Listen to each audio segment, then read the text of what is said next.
Cette émission comporte des scènes pouvant ne pas convenir à un jeune public. La supervision des parents est suggérée.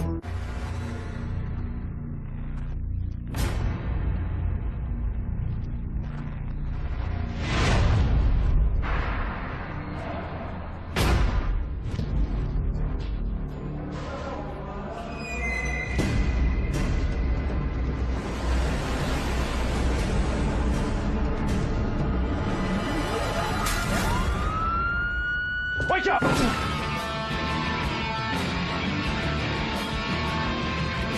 The third man hunted by police has been nicknamed Psycho.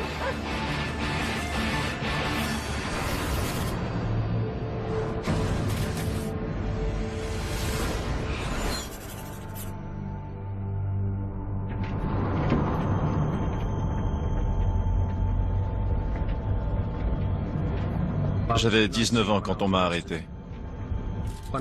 J'ai eu une enfance assez ordinaire. Mais je suis devenu très agressif au milieu de l'adolescence. On pourrait dire que j'étais un type téméraire et dangereux.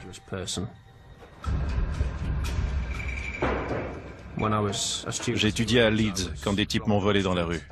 J'ai décidé de me venger d'eux.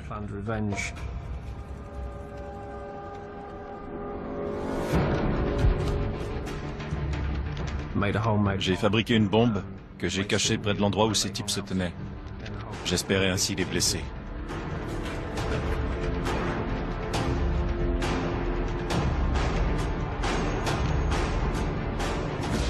Please, get down! Heureusement, les policiers ont trouvé ma bombe et l'ont désamorcée. Ils sont ensuite venus fouiller ma maison et ils ont trouvé des armes et du matériel pour fabriquer des bombes. Ma vie venait de basculer.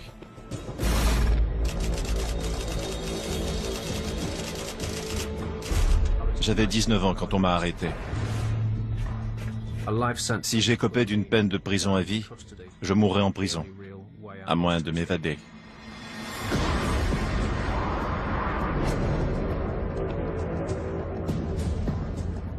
Il n'y a pas de meilleur moment pour s'évader que lorsqu'on se trouve à bord d'un fourgon cellulaire. On me conduisait à une prison à sécurité maximum en Angleterre. C'était le moment ou jamais de passer à l'action. Le gardien devant moi avait les clés de mes menottes.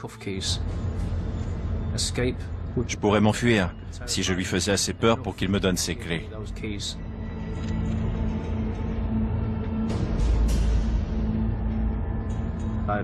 Un peu plus tôt, j'avais caché une seringue hypodermique sur moi.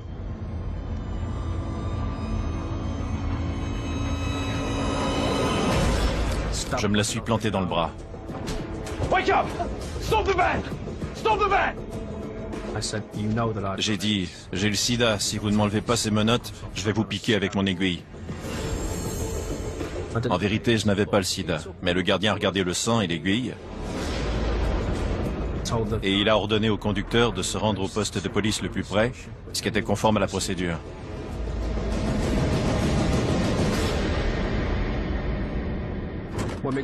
À notre arrivée, le gardien qui avait les clés de mes menottes s'est enfui en courant, en laissant les portes du fourgon ouvertes.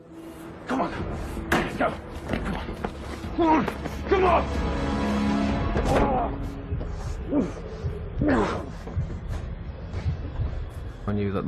J'ai alors compris que je n'irais nulle part.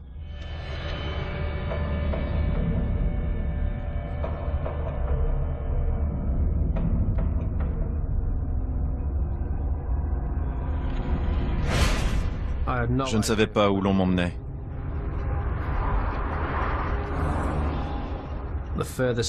Mais quand j'ai vu qu'on roulait vers le sud, j'ai su dans quelle prison j'allais.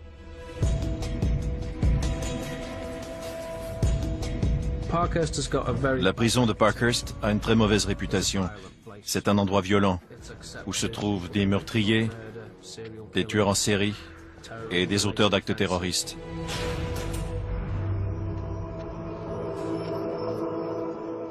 C'est un endroit horrible.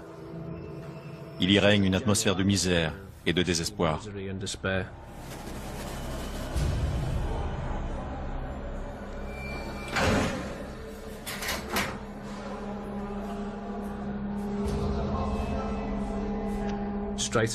Aussitôt arrivé à cette prison, j'ai commencé à chercher un moyen de m'en évader.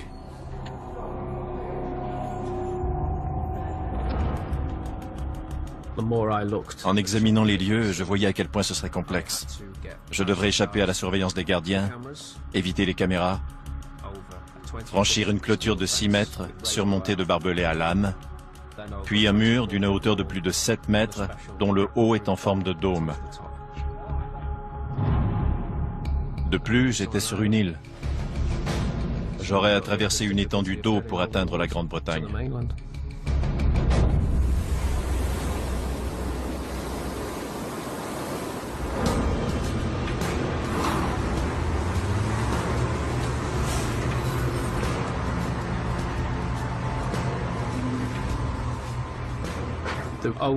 La seule faille que j'ai pu noter à Parkhurst, c'était le fait qu'on y effectuait de nombreux travaux. Tous les jours, devant la fenêtre de ma cellule, des camions et des excavatrices allaient et venaient sur le terrain même de la prison. Si je parvenais à me cacher dans l'un de ces véhicules au moment où ils partaient, je pourrais dire adieu à cet endroit.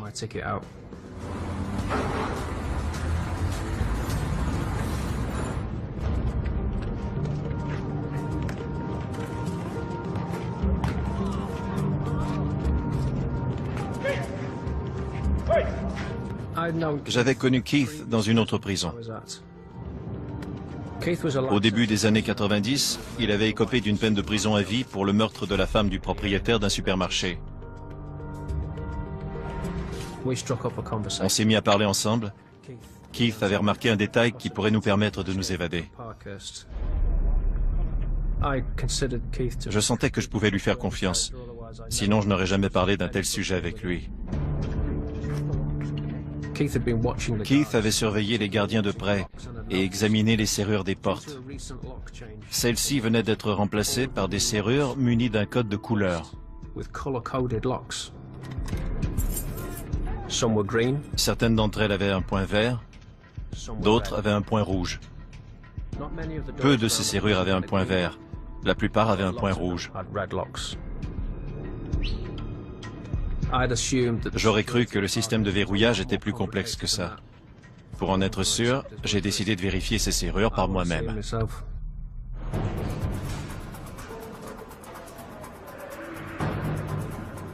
J'ai passé une journée ou deux à faire le tour des lieux.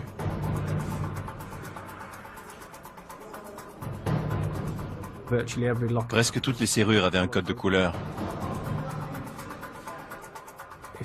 Une clé rouge permettait de circuler dans 95% de la prison.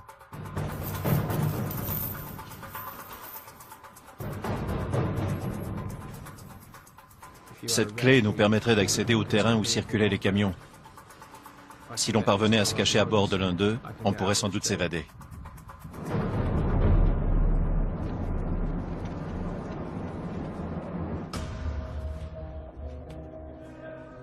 Keith et moi avons alors commencé à planifier notre évasion.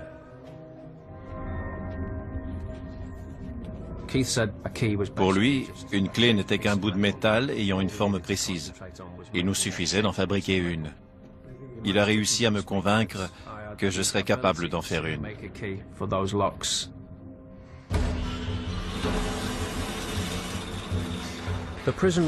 Comme je pouvais suivre des cours, je me suis inscrit dans celui où l'on enseignait l'usinage de métaux.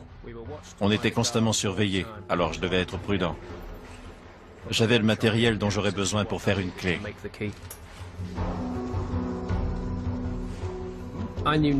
Toutefois, je ne savais rien aux travaux de serrurerie, et j'ai donc dû me renseigner à ce sujet. Ma meilleure source était les autres détenus. Heureusement, dans l'aile où je me trouvais, il y avait des hommes plus âgés, de Londres, qui avaient été incarcérés pour avoir forcé des coffres-forts et qui étaient une vraie mine d'informations pour moi. Ils savaient fort bien ce que je tramais et ils étaient plus qu'heureux de m'aider.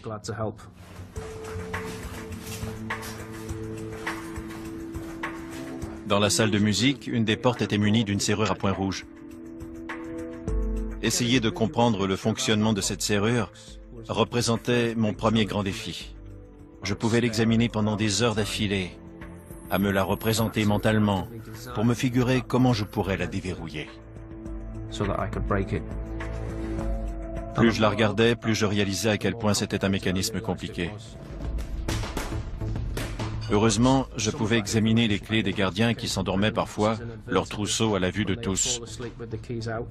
On peut savoir bien des choses en examinant la forme d'une clé.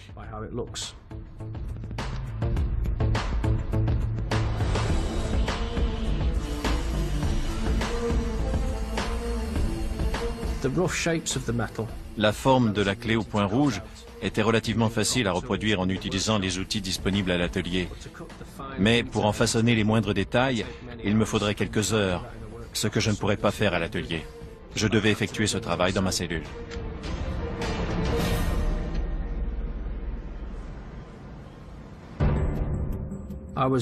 Chaque fois que je sortais ma clé, j'étais nerveux à l'excès. On ne peut pas justifier le fait qu'on a un double de clés en sa possession. C'est synonyme d'ennui.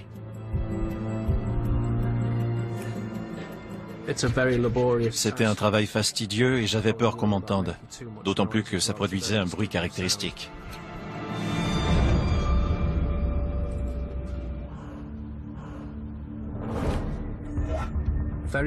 Lentement, au cours des semaines suivantes, j'ai façonné une clé qui, selon moi, pourrait déverrouiller les portes à l'intérieur de la prison. Mais ce n'était pas gagné d'avance. La moindre différence entre ma clé et l'original, et ça ne fonctionnerait pas.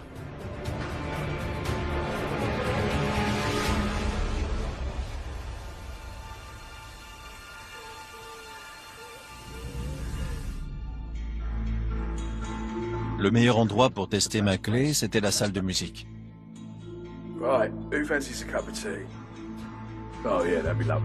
Pendant les cours de musique, des gens entraient et sortaient de la salle, mais à l'heure du thé, le personnel et les détenus en sortaient.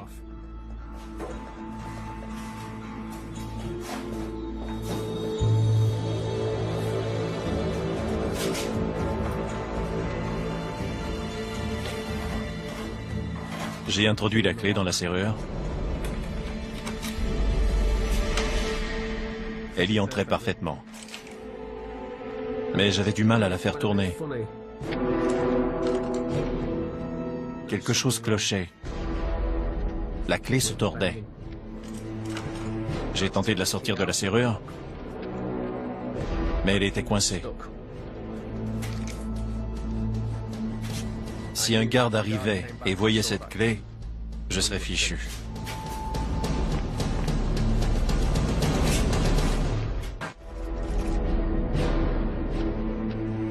J'espérais pouvoir m'évader à l'aide d'une clé que j'avais fabriquée, mais celle-ci était coincée.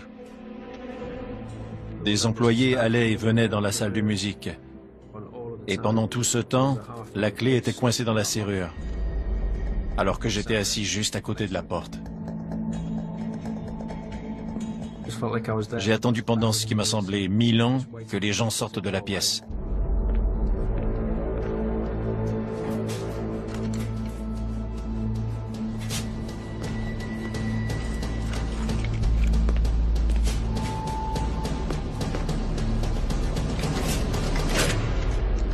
J'ai finalement réussi à décoincer la clé.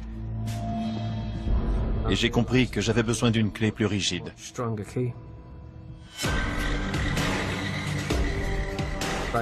Il me faudrait en fabriquer une avec un métal plus résistant, comme de l'acier. Mais il n'est pas facile de découper de l'acier à l'aide d'une scie à métaux. Je me suis souvent coupé les doigts.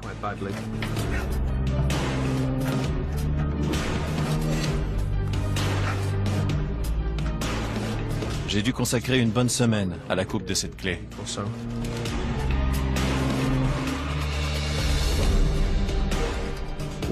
Je suis ensuite retourné dans la salle de musique. J'ai attendu que la voie soit libre. J'ai introduit la clé dans la serrure et je l'ai tournée.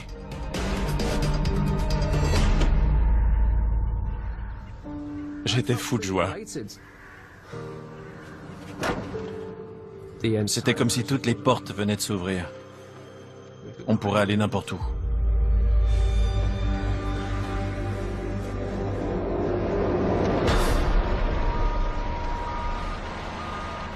J'ai alors appris une mauvaise nouvelle. Apparemment, 2 prisonniers s'étaient fait prendre alors qu'ils projetaient de voler une excavatrice ou un camion pour s'évader de prison. Exactement comme on voulait faire. La sécurité avait été resserrée. Je me suis dit qu'on ne pourrait jamais partir.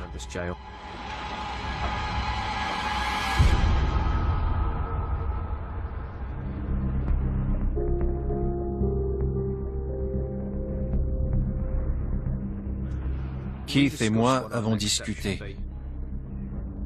Et on a convenu qu'il nous fallait trouver un autre moyen de s'évader de prison en mettant à profit notre clé. Je savais qu'elle nous permettrait d'ouvrir bien des portes intérieures, mais j'ignorais encore lesquelles. Je me suis alors représenté mentalement toute la prison. Avec ma clé, je pouvais déverrouiller la porte de la salle de musique, du gymnase ainsi que celle de l'atelier. On pouvait accéder à la cour depuis ces 3 endroits. Mais il nous fallait encore franchir la clôture, puis escalader le mur d'enceinte de la prison.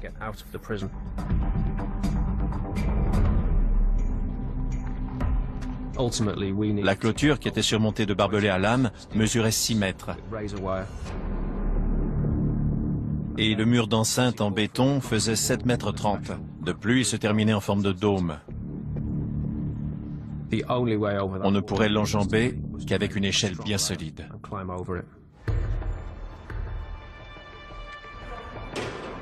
Fabriquer une échelle de 7,30 mètres représentait un défi de taille. Ça m'apparaissait impossible.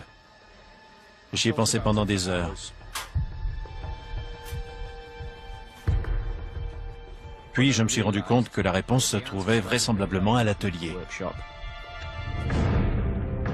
On pourrait fabriquer les éléments qui constituaient l'échelle pendant les cours et les cacher dans l'atelier. Ensuite, grâce à notre clé, on pourrait entrer dans l'atelier pendant la nuit, assembler notre échelle et prendre la cisaille. Cela nous permettrait de pratiquer une brèche dans la clôture et d'enjamber le mur. Sauf que j'ai été expulsé du cours d'usinage de métaux. Le professeur n'aimait pas certaines des pièces que j'avais fabriquées, ni mon attitude. Et moi, je ne l'aimais pas. J'ai donc été expulsé de son cours. On devait trouver un complice qui accepterait de fabriquer cette échelle.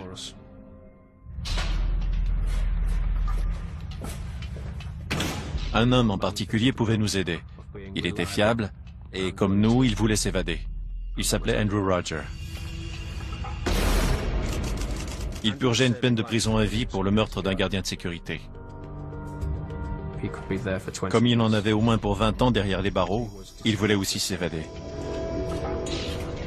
Andrew était préposé à l'atelier et on lui faisait confiance. Il avait accès à tous les outils, un complice idéal.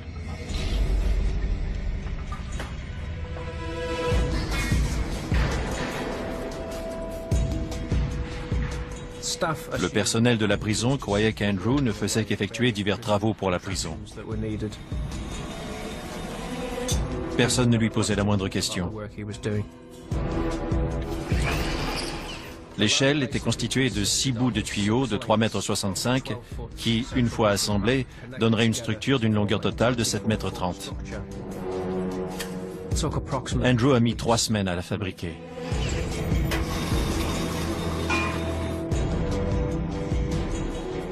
Il l'a ensuite cachée en pièces détachées dans l'atelier. On projetait de l'assembler le soir de notre évasion.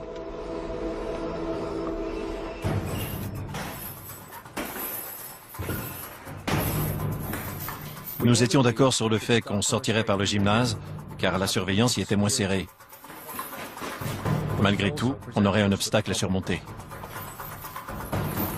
Alors que les 2 portes du gymnase se déverrouilleraient sans problème, je n'avais pas eu l'occasion de tester la serrure de la 3e porte, celle qui se trouvait à l'extérieur. Or, on devait l'ouvrir pour atteindre l'atelier de métaux, prendre l'échelle, puis franchir la clôture et le mur.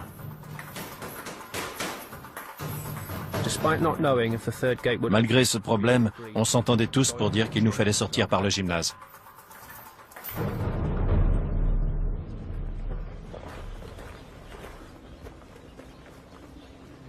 Puis vint une terrible nouvelle. Andrew avait entendu dire que l'atelier devait changer d'endroit sous peu. On ne pourrait plus y avoir accès, car il serait alors dans un endroit où il y avait d'autres sortes de serrures. Il nous faudrait fabriquer de nouvelles clés. On devait absolument tenter l'évasion le plus tôt possible, pendant qu'on avait encore accès à l'atelier. On a décidé de partir.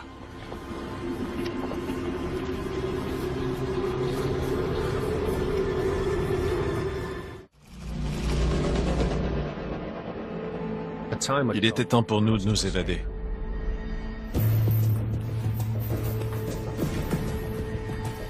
Ce soir-là, le gym était bondé. Les détenus allaient et venaient. On était nerveux. Le plan était que je sortirais le premier, déverrouillerais toutes les portes, puis retournerais au gymnase. À mon signal, Andrew et Keith pourraient se diriger vers l'atelier et je les suivrais en prenant soin de verrouiller les grilles derrière moi. Le prochain dénombrement devait avoir lieu une demi-heure plus tard. On était prêts à partir.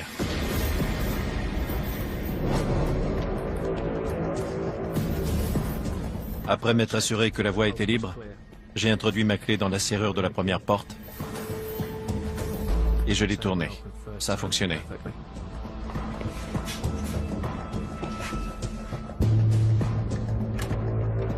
J'ai ensuite ouvert la porte 2. Jusque-là, tout allait comme prévu.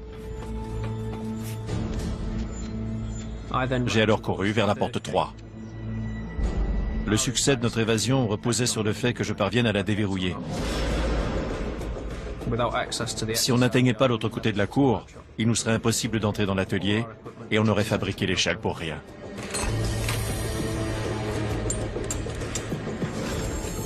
La clé coinçait. J'ai essayé et essayé encore.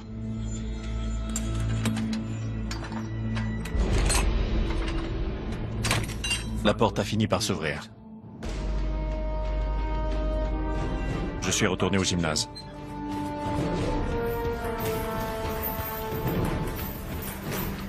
Keith et Andrew m'attendaient.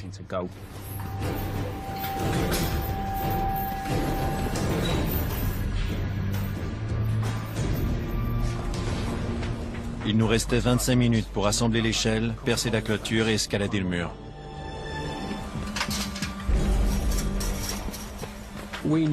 On savait que quelqu'un pourrait nous voir grâce aux caméras de surveillance qui filmaient la cour. Si ça se produisait, les gardiens seraient rapidement à nos trousses. À 6 mètres de l'atelier, on a entendu une porte grincer.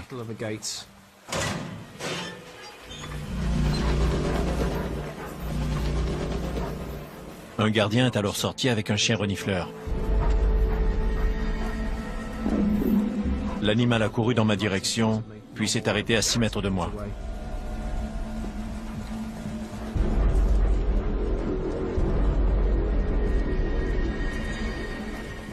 Il a regardé dans ma direction. Il scrutait l'ombre où j'étais caché. Je le regardais moi aussi.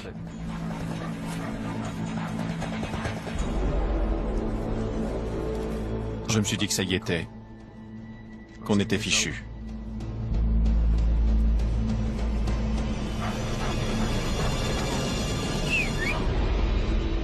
L'homme a alors rappelé le chien.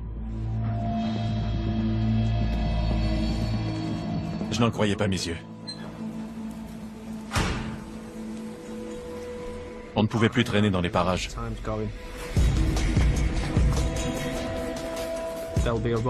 Le dénombrement aurait lieu au gymnase dans 20 minutes.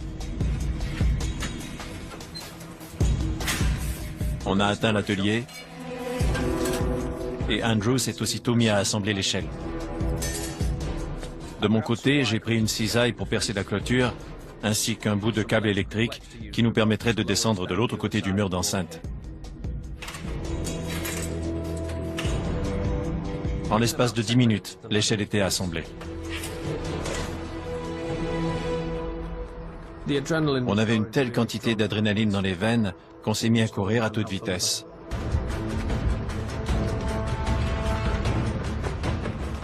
On devait maintenant pratiquer une brèche dans la clôture et poser l'échelle contre le mur.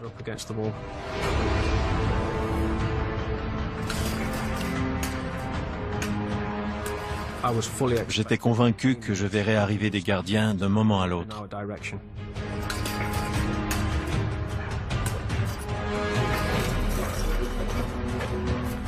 On se trouvait maintenant devant le dernier obstacle qui nous retenait en prison, le mur.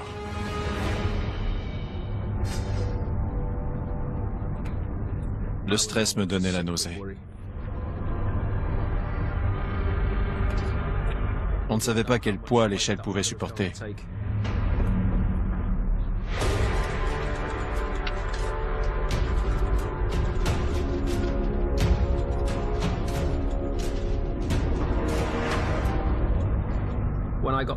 Arrivé tout en haut de l'échelle, j'ai dû nouer très rapidement le câble électrique à celle-ci.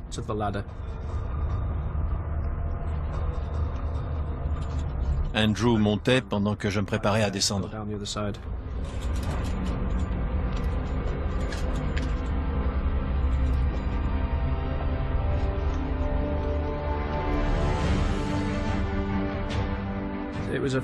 J'ai eu une drôle d'impression quand j'ai mis le pied au sol. Je ne pouvais pas croire qu'on avait réussi. Mais on n'a pas eu le temps d'y réfléchir. On savait simplement qu'il fallait s'enfuir.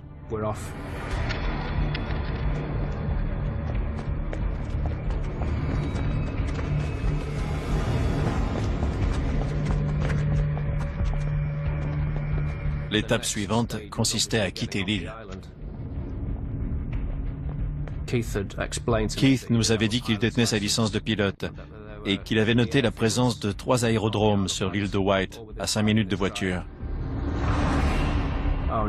On avait pour objectif de trouver une voiture, de se rendre à l'aérodrome de Sandown, où Keith ferait démarrer un avion et on s'envolerait vers la Grande-Bretagne.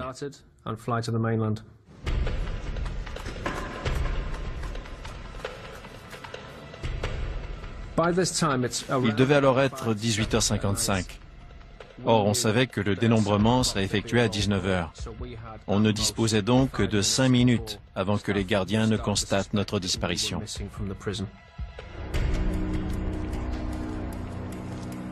Keith, qui avait l'esprit vif, a alors dit « Prenons un taxi ».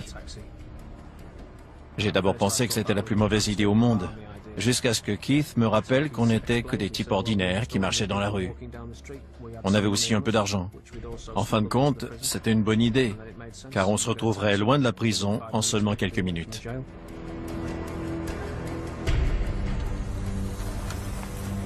On a rapidement trouvé un taxi.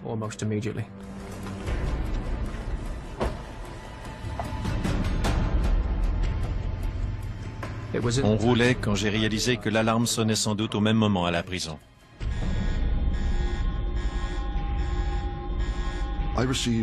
On m'a annoncé qu'il y avait eu une évasion, un peu après 20 heures.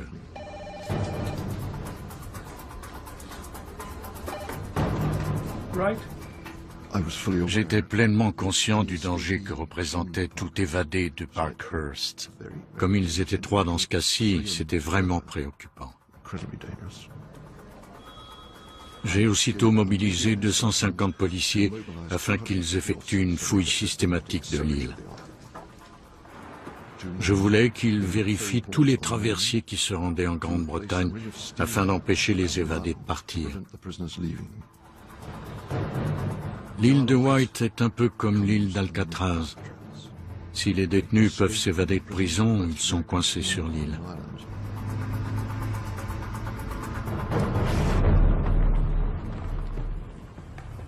Après être arrivé à l'aérodrome de Sandown, on en a fait le tour.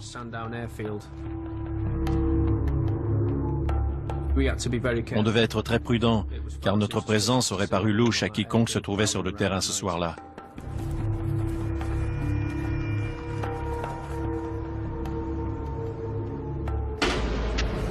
Keith est entré dans un avion et s'est mis à effectuer des vérifications.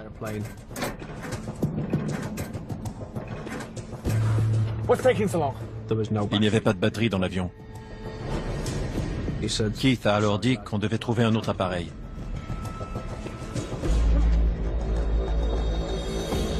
Si on ne parvenait pas à faire démarrer cet avion, notre plan tomberait à l'eau et on serait piégé sur l'île.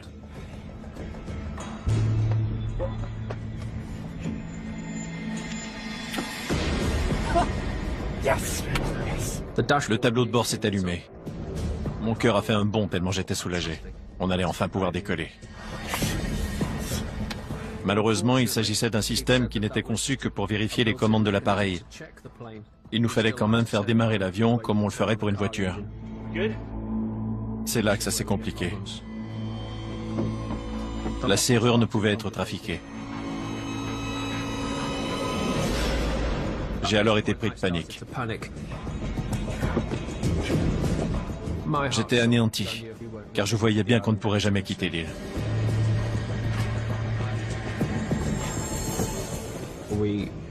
On a alors abandonné l'idée de l'avion.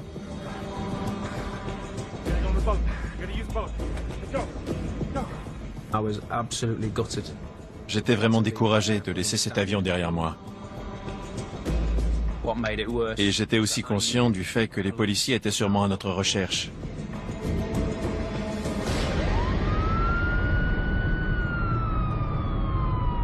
Lors de l'annonce de l'évasion, on nous a donné un code spécial. Selon celui-ci, on devait se rendre rapidement au poste de police le plus proche. On nous a alors mis au fait de la situation. De toute évidence, ces types devaient être capturés. Ils étaient en prison pour meurtre. Ils n'avaient plus rien à perdre. 45-year-old Keith Rose had threatened revenge against Andy Roger was serving life after bludgeoning to death a The security third man being hunted by police has been nicknamed Psycho.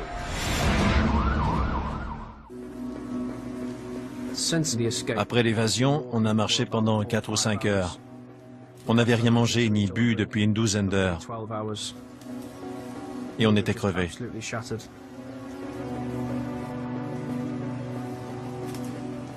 On a alors trouvé une remise abandonnée.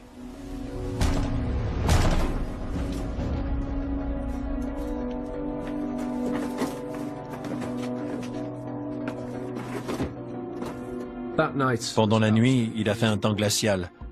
Et on n'avait qu'une grande bâche en plastique pour se couvrir. Comme le vent s'infiltrait à travers les planches de la remise, on a grelotté toute la nuit.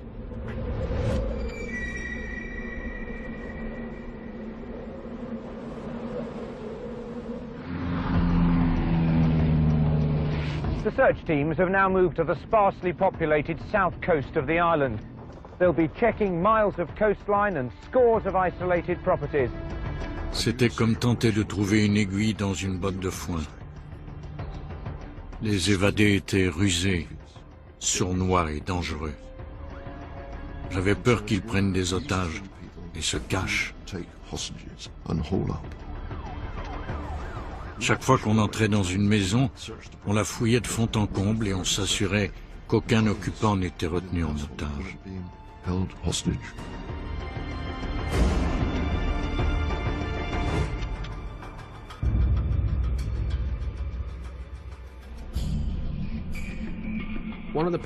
J'avais emporté un nécessaire de rasage,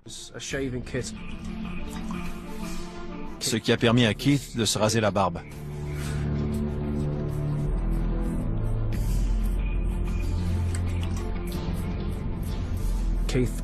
Ça l'a changé au point où il était méconnaissable. On pourrait tirer profit de ce fait. Ainsi, Keith pourrait aller acheter des provisions. Je me disais toutefois que si les policiers le capturaient, ils auraient au fait de fouiller le secteur et de nous retrouver. Avant que Keith ne parte, Andrew et moi avons convenu avec lui que s'il ne donnait pas signe de vie après 1h30, on partirait chacun de notre côté en déduisant qu'il avait été capturé.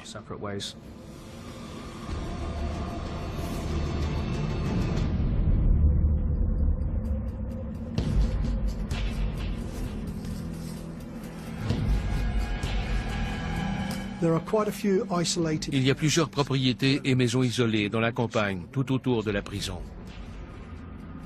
À l'une d'elles, une alarme s'était déclenchée. Je ne pouvais pas m'empêcher de penser que les évadés se cachaient là. L'attente dans la remise était insoutenable. J'étais convaincu que les policiers étaient sur le point de nous trouver. C'était un vrai cauchemar.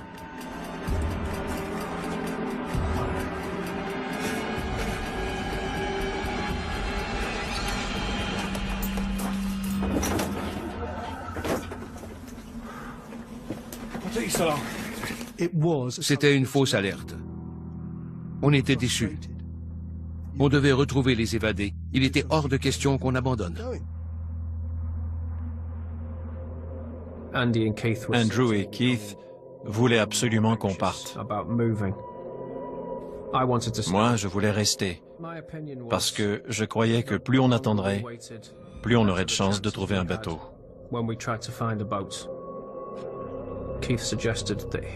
Keith a alors proposé d'appeler un ami qui pourrait venir nous chercher. Il pourrait nous cacher à l'arrière de sa camionnette pour nous sortir de l'île. Je n'aimais pas du tout cette idée. Je ne connaissais pas cet ami, je ne l'avais jamais rencontré. J'ai demandé à Keith de ne pas l'appeler.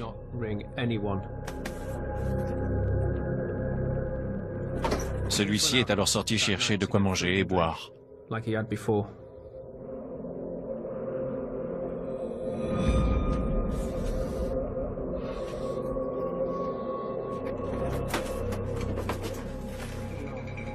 À son retour, il nous a annoncé qu'il avait appelé son ami. J'étais furieux. Selon moi, c'était de la folie de dire à quiconque où on se trouvait et dans quel état on était. Il était maintenant évident qu'on devait quitter la remise, trouver un bateau à la marina et quitter l'île au plus vite.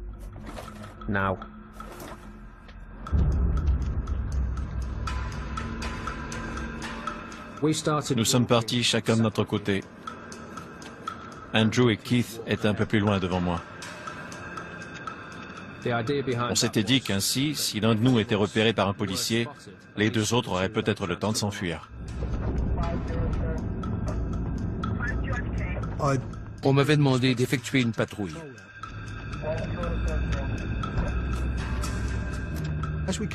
En arrivant au sommet d'une côte, j'ai aperçu deux hommes qui marchaient tête baissée.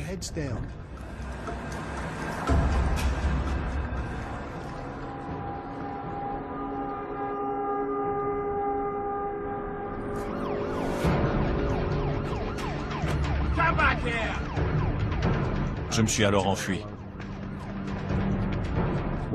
Andrew et Keith devraient se débrouiller seuls.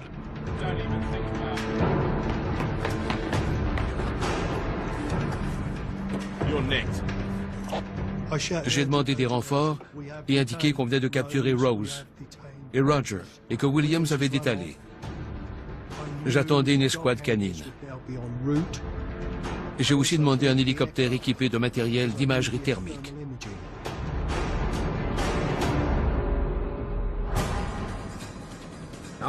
J'ai couru aussi vite et aussi longtemps que possible. Je ne pensais qu'à courir. Je me disais que je devais continuer, qu'ils ne m'avaient pas encore capturé.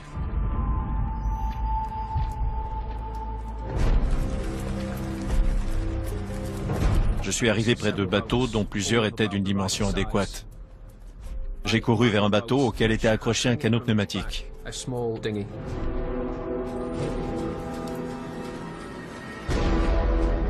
Je voyais des lumières approcher. C'était une question de minutes avant que les policiers me retrouvent.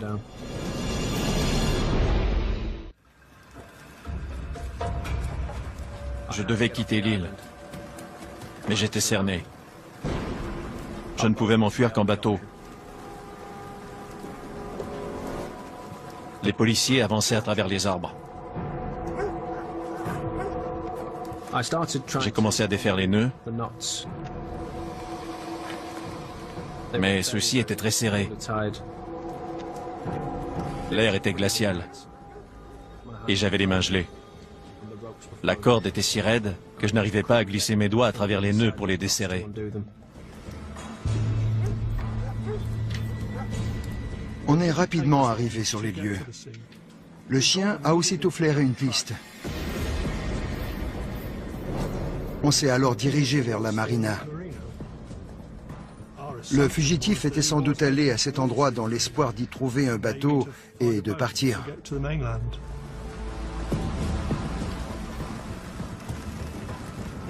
À travers les arbres, je voyais une lumière très vive qui brillait dans ma direction et j'entendais le son caractéristique d'un hélicoptère.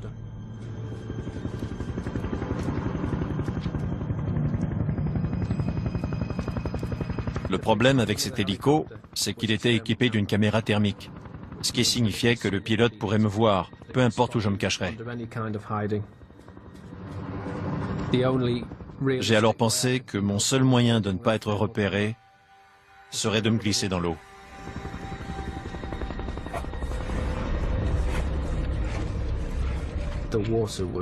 L'eau était si froide que ça m'a fait un choc.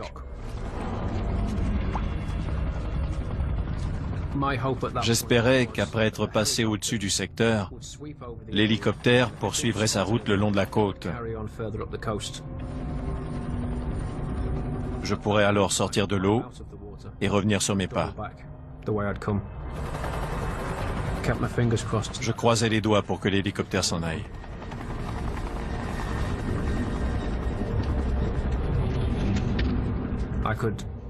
Je sentais que mes fonctions vitales ralentissaient. Et j'ai alors ressenti une vive douleur. Mes sens m'abandonnaient. Je perdais l'ouïe.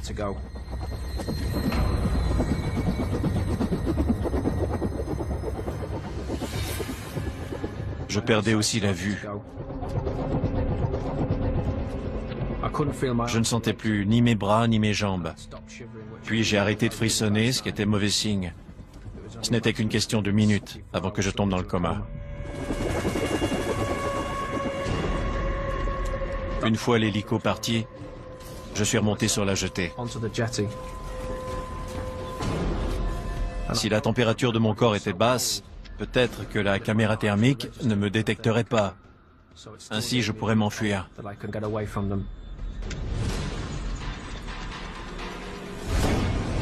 Je n'avais presque plus d'ouïe. Je n'entendais qu'un sifflement aigu. Je ne voyais que ce qui était droit devant moi. Tout à coup, l'un de mes collègues a aperçu quelqu'un qui bougeait.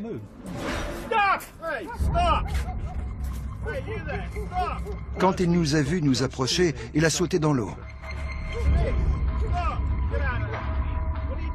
On criait sur la rive, mais ce type n'allait pas revenir. J'ai sauté dans l'eau et j'ai poussé l'homme vers la jetée. Je me rappelle clairement le moment où il s'est retourné et m'a regardé. Je n'oublierai jamais son regard. C'était celui d'un animal qu'on vient de capturer et qui se s'est piégé. Il avait complètement renoncé à s'enfuir.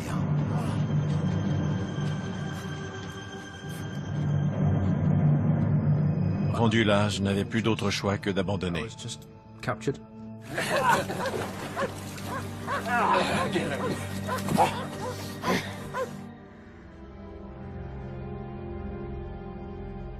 On m'a mis en isolement cellulaire.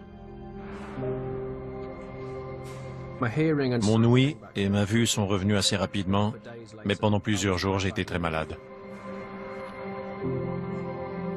J'ai écopé d'une peine additionnelle d'emprisonnement de 16 ans.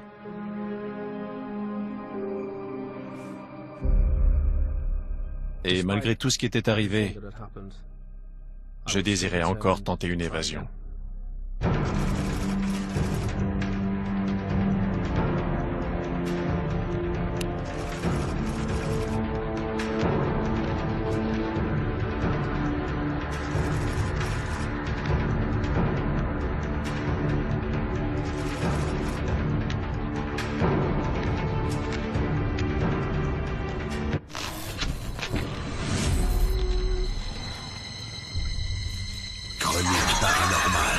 Dans un instant, à DocuD.